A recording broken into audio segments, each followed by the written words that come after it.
Hello বন্ধুরা, এক cup চা খেয়েই দিনটা শুরু হয় আমার। দেখো, একদিকে লাল চা বসিয়ে দিয়েছি, যে হয়ে গেছে আমার লাল চা। আরেকদিকে দুধ চাও বসিয়ে দিয়েছি, দুধ চাও হয়ে গেছে। এই তো, এই চাটা খেয়ে এখন আমি রান্না বসিয়ে দেব।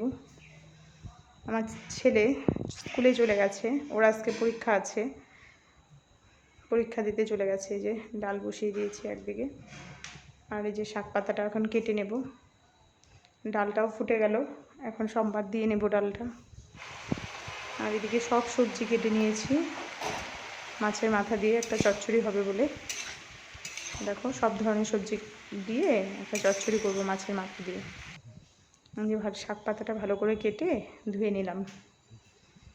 শাক পাতা রান্না করার জন্য রসুন, কালো জিরে আর শুকনো লঙ্কা ফোড়ন দিয়ে শাকটা রান্না করে নেব। কাঁচা লঙ্কাও দেব, কিছুক্ষণ পরে দেব।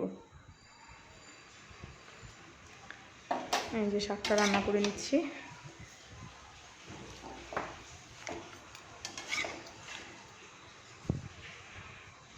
এই যে রেডি আমার শাক। এদিকে ডিমের কারি রান্না করব, তার জন্য ডিমটা ভালো করে সেদ্ধ করে হলুদ লবণ মাখিয়ে ভেজে নিয়েছি। যে রেডি ডিমের কারি।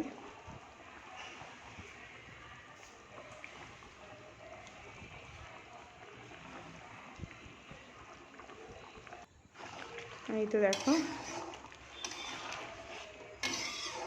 ডিমের কারি রেডি।